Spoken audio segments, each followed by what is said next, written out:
Hey everybody, welcome to the Warhammer Underworlds, a Crushing Terror match report. A Crushing Terror, if you haven't seen it, is the solo play expansion of kind of like logic problems, like problem solving kind of scenarios, involving a giant monster for Warhammer Underworlds that Warhammer community released during lockdown in 2020.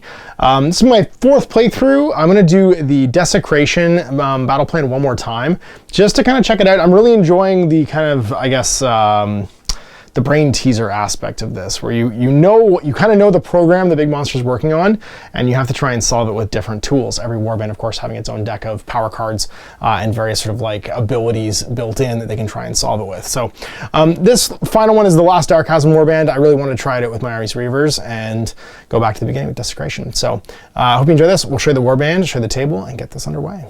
All right, so here we are set up again for Desecration. Now, this was also the Christmas special episode, which means I felt like it deserved like another run through, basically, that wasn't Christmas themed and silly, just so people would see it. And also, I really wanted to showcase Myari's Reavers, because obviously they're a new warband for this season of Warhammer Underworlds, and to do this little logic problem with them I think is fun. So we're going to be playing through the second battle plan, actually, which is called Desecration. And if you haven't played the solo Warhammer Underworlds before, this expansion is free on the Warhammer community website. I'll link it in the video description so you can see it. It's called a Crushing Terror. It features a Fomoroid Crusher, big monster model, which I had for my Slaves of Darkness, so I painted him up.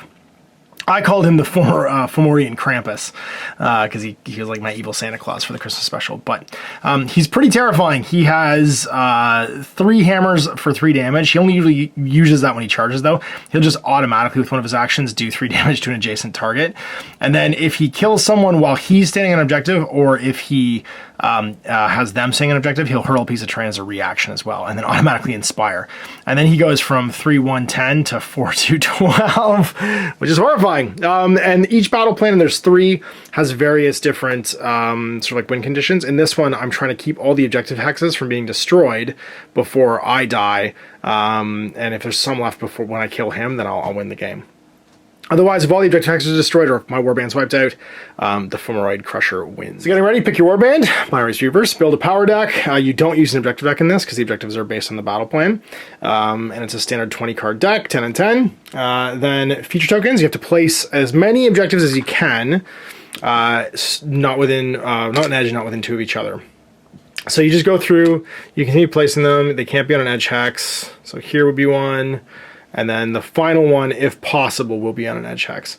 Actually, and you're trying to get as many down as you can. So we could go like that, and then like this, and that means a third one could go here, and the final one can go on an edge hex, which means we could put that right there. So we'll get 4 down. The feature tokens you need, unless your battle plan tells you need one. Besieged, for instance, has an exit hex you have to mark. Then you're going to choose your battle plan. Again, we're doing Besieged. Follow all of its descriptions. So in this one, you're going to place your fighters after you place the Fomorian, and the Fomorian goes in the middle, as close to the center as possible, not an objective or a deployment hex. And he doesn't care about these. He doesn't care about lethal hexes at all. He's literally just like partying on that. He also can't be driven back, which is sweet. The other 2 abilities are the reactions I talked about, but then also if he takes more than 2 damage, but when he's when he's uninspired, it doesn't contain a critical, then he only takes 2 damage. And then if he takes more than 1 damage when he's inspired, that doesn't contain a critical, he's dealt 1 damage instead. So he's super hard to kill when he's inspired. You really want to kill him before he inspires. Our cards, so it's going to be 5 cards as normal, and gameplay goes just like a normal game, with him taking actions based on these keywords. So he's going to charge towards someone who has who's on or near an objective. Then he's going to, if he can't do that, he's going to charge, try and engage more than 1 person. Then he's going to breaker, which is just if he's adjacent, do 3 damage to somebody. And then if he can't do any of those things, he's going to advance. He never gets charge or move tokens, so he can just do this an unlimited number of times. Basically, each round, he'll do it 4 times. Lambent Light, which is a spell. I got Mountain's Gift, which is an upgrade. Magical Boost. Myari Dagger, which is sweet. And actually really handy probably in this one. And then Balanced Soul, reroll magic dice when casting. So after objective token is removed from the battlefield, choose a fighter to inspire. So if I don't inspire off of defense or attack rolls, I can inspire for free off that. Again, those are his priority keywords. And then reaction, desperate times, the end of a friendly fighter's activation, I can give them an upgrade from my hand without spending any glory. So I get a free upgrade every turn, because there's no earning glory in the solo game. And I place my fighters, and I can do them at any hex. We only use a single board in this. Myari, you're gonna go over here. Who wants to get charged by this guy? No one really, but I guess if anyone's going to, it's going to be Banar.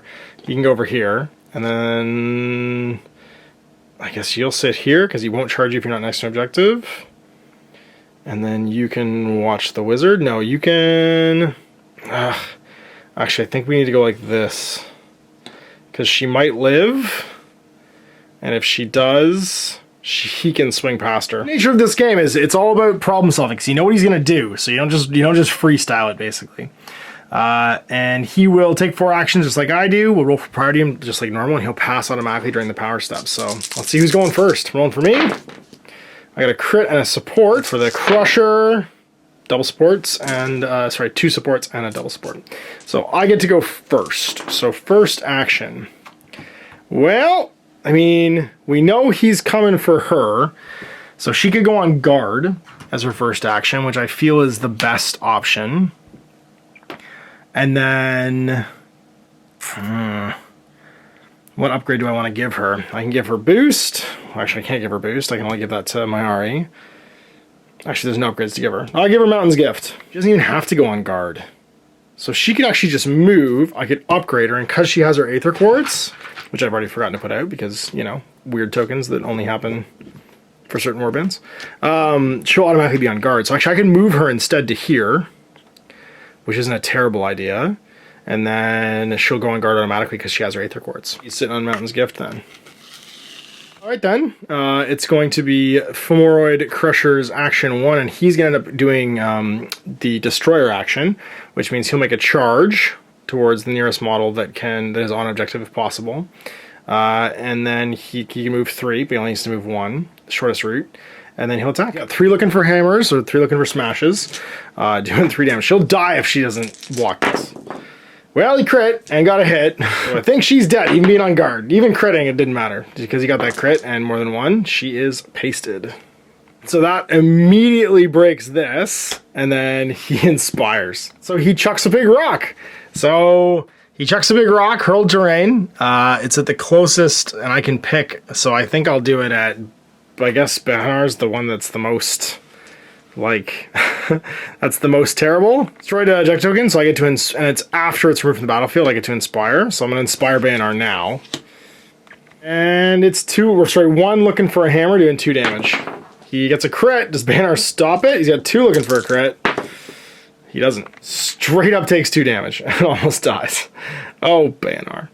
Well, power phase. I don't have anything to play. I guess I could do Lambent Light. Maybe roll dice against him, so let's try it. We needed 2, so we didn't get it. Back to us. So he's going to go after Banar next, because they're equidistant. Actually, he's going to end up going after Myari.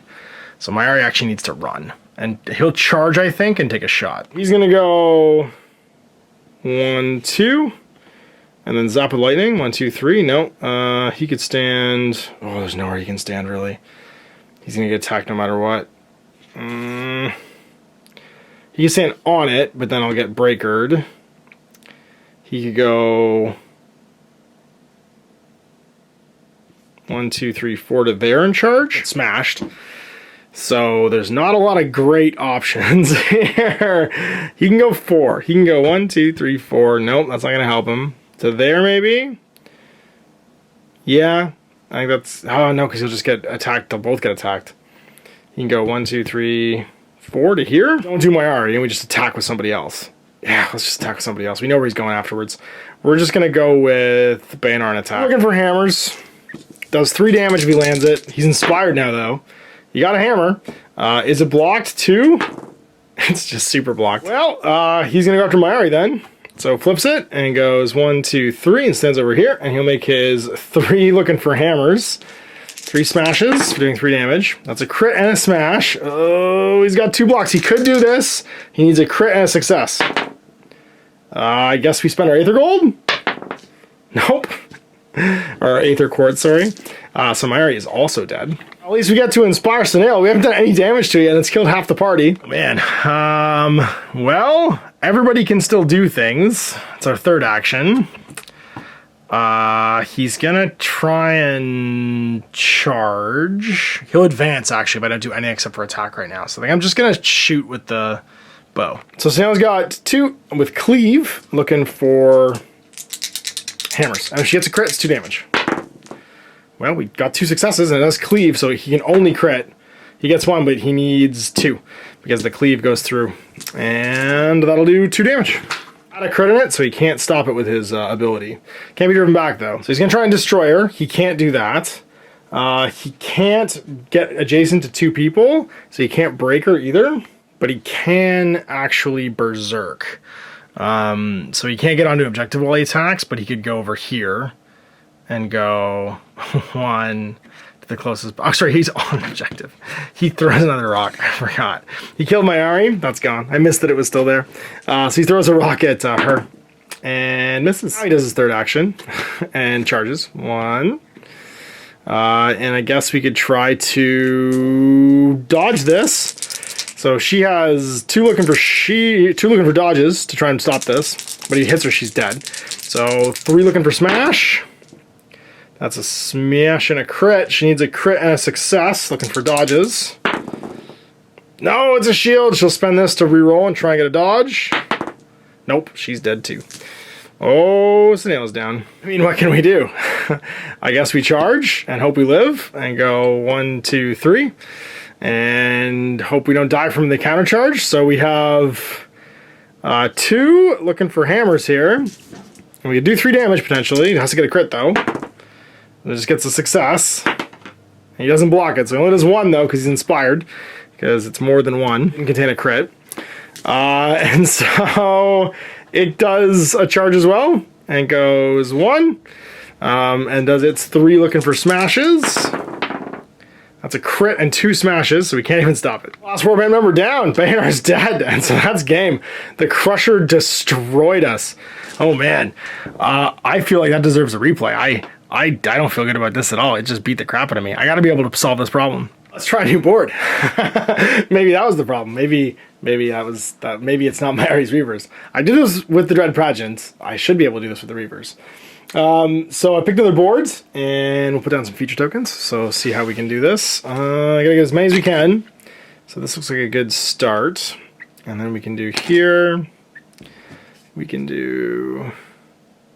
Oof, we can't do anywhere else. If we do here, we could do that one.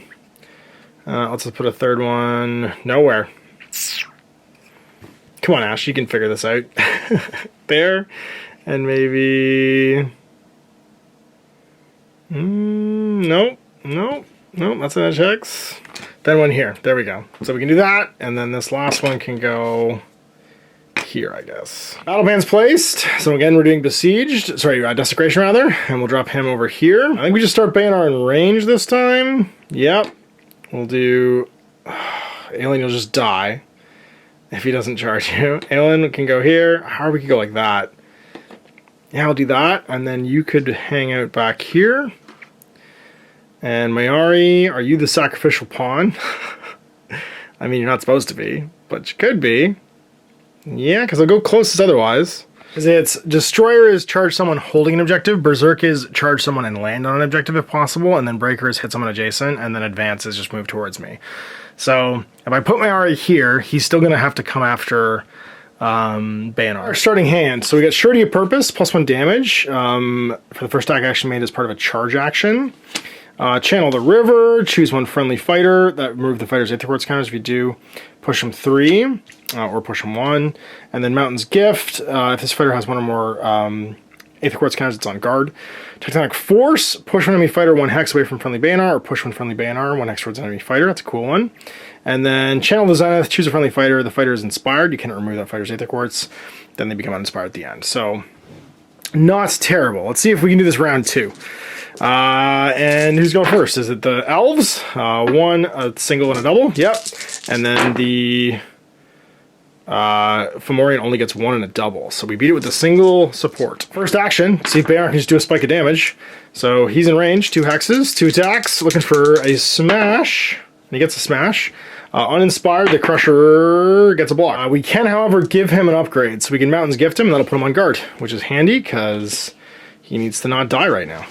Well, the Crusher then does its first action, and it's going to go towards the closest, because it can't charge someone holding an objective. So it runs over here and attacks Bayonar. It's not inspired, but it's still 3 looking for smashes. and gets a smash. Banar is on guard, luckily, so hopefully this works. Oh, it super works. Banar cares not for that attack. So, Banar, I guess, could... Oh, and that was all successes. So, Banar inspires? Attacked. He got super inspired, actually. So, I guess we go with Banar again? Yeah, let's just do it. Let's hit him. So, second action, we'll go for 2 looking for smashes again. Not supported. Now I could charge him. Do I want to do that? I feel like I do. I want to charge... you know what? I don't want to go with Banar, actually. In his power step, I want to play Surety of Purpose.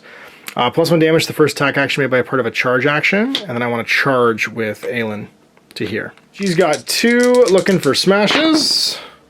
She gets a hit and a support, which is what she needs. Is it blocked?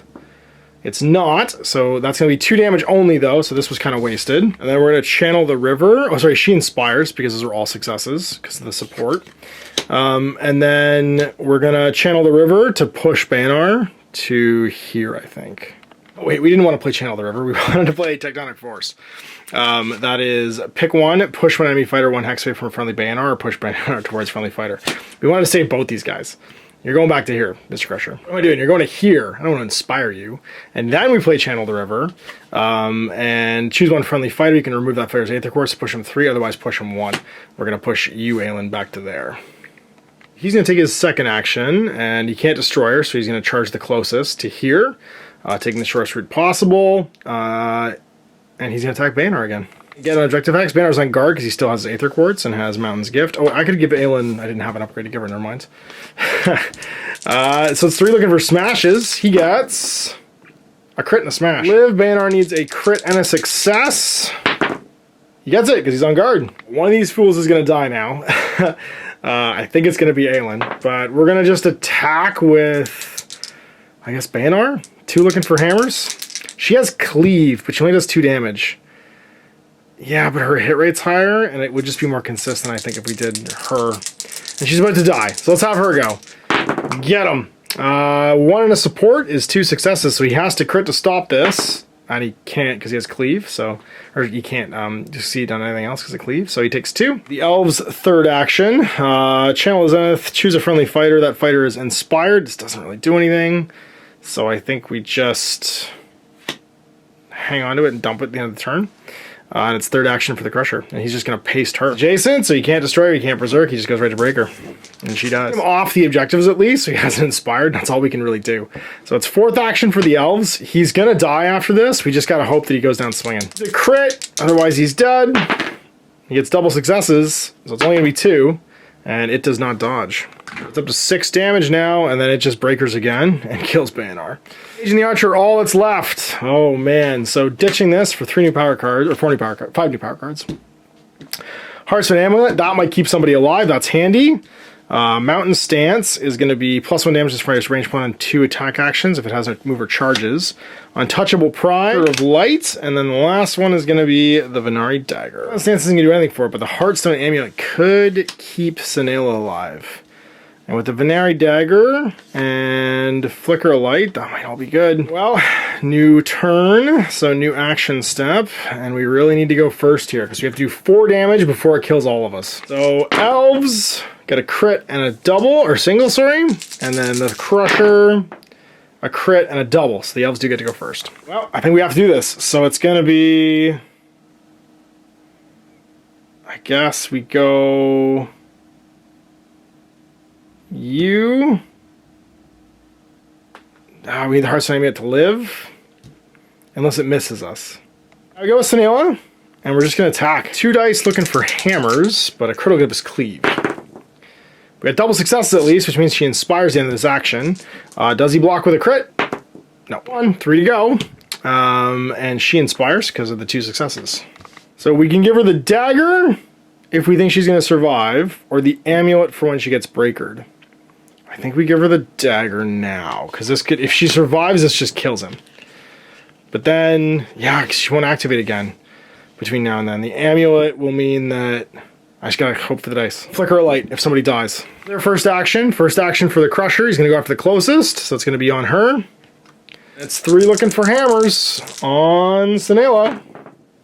Oh my god. If I double crit, which I won't, oh, I got 1 crit, it will not stop an extra crit in the hit. So she's gonna take 3, we gotta play Flicker of Light, spend our Aether Quartz, play this during an attack action after the determining success step, if that would take a friendly model.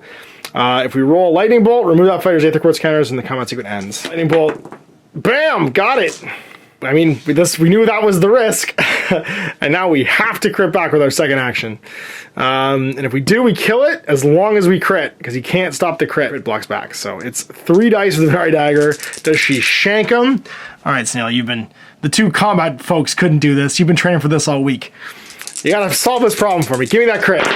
Boom, we got a crit, and I think that's a hit as well. So it only has 1 die. It can't block it. It does a block, but doesn't stop the crit. So that'll be 3 damage. She shanks it on the way in. Takes it to 10. And we manage in the second try to destroy the Fomoroid Crusher and stop the desecration. Board helped a lot in that one too, because it couldn't get on the objectives the way they were placed. Having the almost danger close starting positions and knowing that I could bait him into attacking Bayonar. And I got lucky with a couple of my push cards too in my initial hand, meant that I was able to kind of control him a little bit better. He still killed half the party though, like it was no joke. And he was very close to killing Snail as well, and I don't think Myari could do 3 damage, even with the Staff of Enlightenment before he died as well. So you got one final playthrough of the Warhammer Underworlds solo play Crushing Terror supplement from Warhammer Community. Just doing the Desecration battle plan one more time to sort of do a real one that wasn't the Christmas special with Fomorian Krampus. I am kind of like noodling on doing some of these kind of like problem solving scenarios, solo play scenarios for Underworlds, because I think it's an interesting like problem set, and there's so many warbands to try it with now that it would be fun to do different types of problems. Like, how would you write for warbands? How would you write for other various Warhammer monsters? Things that would be common in someone's collection that might be in the Beast Grave, you know what I mean? It's an interesting sort of like thought process for me, because I like designing supplements and games and expansions and stuff. I did it with RealmQuest. I think it would be fun to do for DIRECHASM too. So if you're interested in that, talk to me in the comments about it, what kind of monsters you might want to see, or scenarios, or sort of like brain teaser problem sets for Underworlds. Anyway, thanks for watching. We'll see you for more of this in the future. Till then, I'm Ash. Happy gaming.